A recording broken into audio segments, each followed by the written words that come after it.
Good morning gas. कल रात को काफ़ी लेट सोया मैं एक्चुअली। काफ़ी काम था, कल ट्यूसडे था और वर्कलोड काफ़ी हैवी था, तो आई स्लेप्ट एट अराउंड 11:30 और 12 o'clock। जस्ट अभी उठा हूँ। Day has already started. I have a meeting at 9:30 AM, so I'll show you some outside view. It's very beautiful.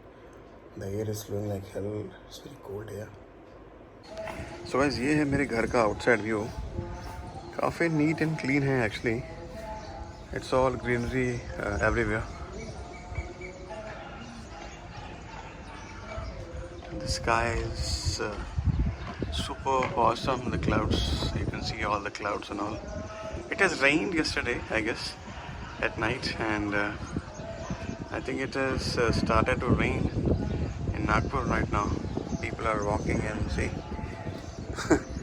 I did not go to gym also in the morning. Otherwise, I normally used to go to gym at 6:30, 6:15. I had a problem with my ear actually, so थोड़ा सा वो liquid गिरना चालू हो गया था। I think गर्मी के कारण शायद। भाई साहब जा रहे हैं साइकिल पे। Great work. Cycling is also very good exercise, है ना। ये है गाइस मेरे, ये केबल की वायर आई जाती है हर जगह। इट्स ऑल ग्रीनरी यार, it's all greenery.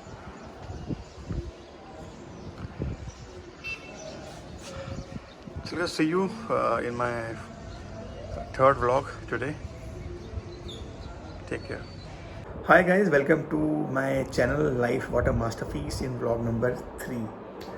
So guys, हमने कल बात किया था अपने सेकंड व्लॉग में कि जब मुझे कोरोना हुआ था तो मैंने क्या क्या स्टेप्स लिए, क्या क्या प्रिकॉशंस लिए, फैमिली की इम्पोर्टेंस हमने कल डिस्कस की थी, और मैं कोरोना से आखिरकार जीत के वापस आया और मैं अपनी लाइफ बहुत अच्छे से जी रहा हूँ। अब क्योंकि मुझे कोरोना था तो आई थिंक मुझे 2.5 और 3 मंथ्स तक वेट करना पड़ेगा अपने फर्स्ट वैक्सीनेशन के लिए। तो I am just waiting for that 2.5 और 3 months to go, then I can take my vaccination as per my doctor's advice. आपको वैक्सीनेशन डॉक्टर की एडवाइस पे ही लेनी चाहिए, लेकिन आपको वैक्सीनेशन लेनी चाहिए, दैट इज़ अ मैंडेट। अगर 80% भी अगर आपको वैक्सीनेशन हेल्प करेगी okay to curb corona, I think it is worth okay. And दोनों वैक्सीनेशन लीजिएगा। एक वैक्सीनेशन आई थिंक लेने के बाद कुछ डॉक्टर की एडवाइस के बाद आई थिंक 48 डेज से लेकर 84 डेज़ का कुछ कूलिंग पीरियड रहता है, और we can call it as a waiting period. उसके बाद आप अपनी सेकंड डोज ले सकते हैं। हमारे कल के व्लॉग एंड हुआ था कि हम आज स्टार्ट करेंगे एक टॉपिक पे जिसका नाम है सर्वाइवल फॉर द फिटेस्ट।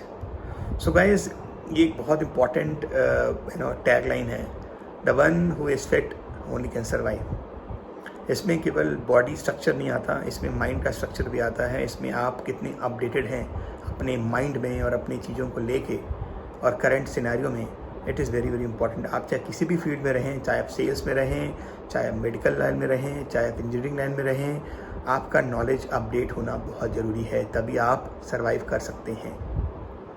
इतनी ज़्यादा पॉपुलेशन है इंडिया की, we are about 140 crore okay population. अगर इतनी पॉपुलेशन है तो आप सोच सकते हैं कि how competitive this world is. हम दुनिया के तो बाहर जाने का तब सोचेंगे जब हमको इंडिया में कंपटीशन कम मिलेगा। इंडिया में भी बहुत कंपटीशन है। आप इमेजिन करेंगे एक जॉब के लिए जब वैकेंसी आती हैं 10-10 लाख, 20-20 लाख, तो कुछ ही लोग ऐसे हैं जो कि एग्ज़ाम क्लियर करने के बावजूद भी उनका नंबर लगता नहीं है और उनको जॉब मिलता नहीं है। तो ऐसा नहीं है कि अगर गवर्नमेंट सेक्टर में कोई जॉब नहीं है तो हम लोग शायद प्राइवेट सेक्टर में काम नहीं कर सकते, ऐसा बिल्कुल नहीं है। आई थिंक अगर आपका नॉलेज अपडेटेड है, अगर आप में अंदर पैशन है, अगर आपके अंदर स्किल्स है, देखो स्किल्स तो वी कैन डेवलप, पैशन आपके अंदर होना चाहिए। आप बिलीव नहीं करेंगे। I still remember my first sale and my first call in Nagpur. मुझे अच्छे से याद है। और उस शॉपकीपर ने मुझे ये बोला था कि सरदार जी हो के आप सेल्स में आ गए, आप बिजनेस में क्यों नहीं गए। तो मेरा ये बोलना है कि हर इंसान सब कुछ कर सकता है बस उसके अंदर पैशन होना चाहिए, उसके अंदर जिद होनी चाहिए। जिद, लाइफ में जिद बहुत ज़रूरी है गाइस। आज मैंने ये चैनल स्टार्ट किया तो जस्ट बिकॉज ये मेरी जिद थी।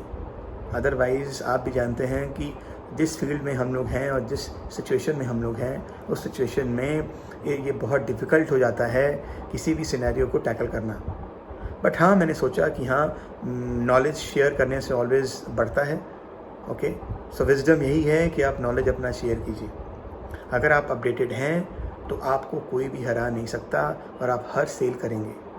सेल्स में सबसे इम्पॉर्टेंट बात ये होती है कि आप जिस भी क्लाइंट से मिल रहे हैं, जो कि आपका वुड बी सेलर है, जो भी आप जिसको सेल करना चाहते हैं, एक बात हमेशा ध्यान रखिएगा, क्लाइंट आपसे बहुत स्मार्ट है।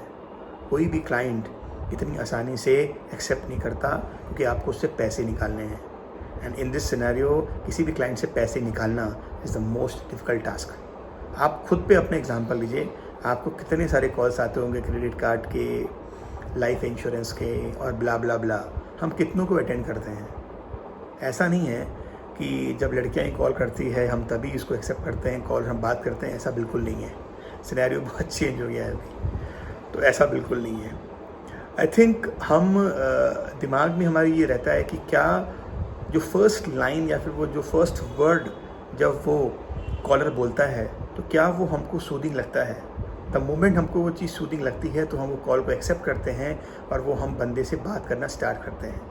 मेरे साथ कई बार हुआ है, जो मेरे पास बहुत सारे कॉल्स आते हैं अलग अलग कंपनियों के, अलग अलग डिपार्टमेंट से। बट द पॉइंट इज़, जब कॉल मैं उठाता हूँ, जब मैं एक्सेप्ट करता हूँ वो कॉल, तो पहले फ्यू सेकंड्स में ही मुझे पता लगता है कि क्या ये कॉल ने मुझे कोई प्रोडक्टिव काम देना है कि नहीं देना है, क्या वो कॉल मेरे लिए प्रोडक्टिव है कि नहीं है।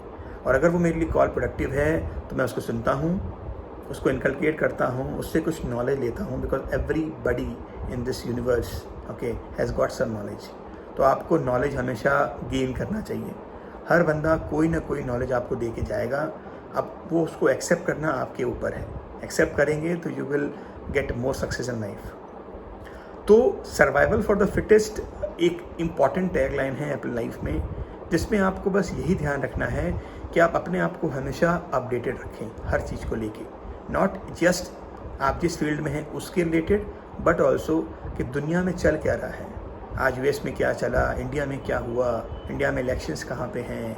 आई थिंक सब बंदे पॉलिटिक्स में बिलीव नहीं करते या हमको पॉलिटिक्स पसंद नहीं आती, बट स्टिल अगर आपको नॉलेज हर चीज़ का है तो द मोमेंट आप किसी भी क्लाइंट के साथ सामने बैठते हैं या आप किसी भी बंदे से बात करते हैं तो वो प्रूव होता है कि हाँ, you are actually a knowledgeable person. और सेल वही कर पाता है जिसके पास नॉलेज है।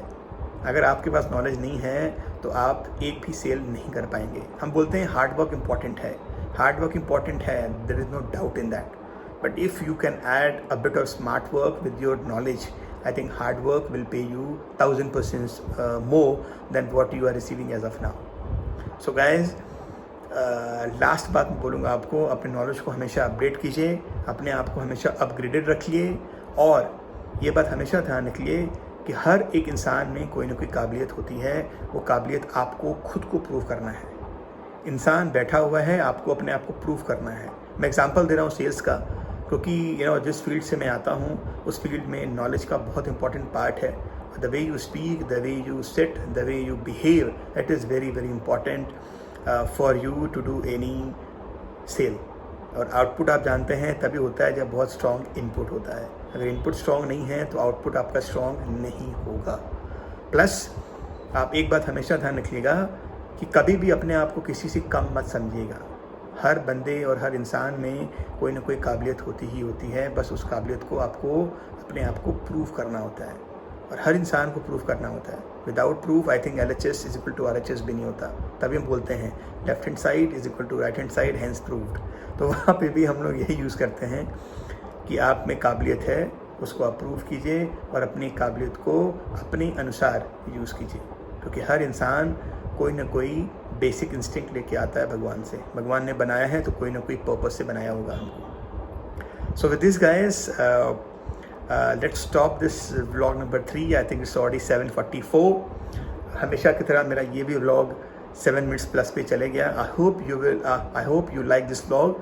सो if you like it, please do like, share and subscribe, and will meet tomorrow. So wish you all the best, take care, God bless.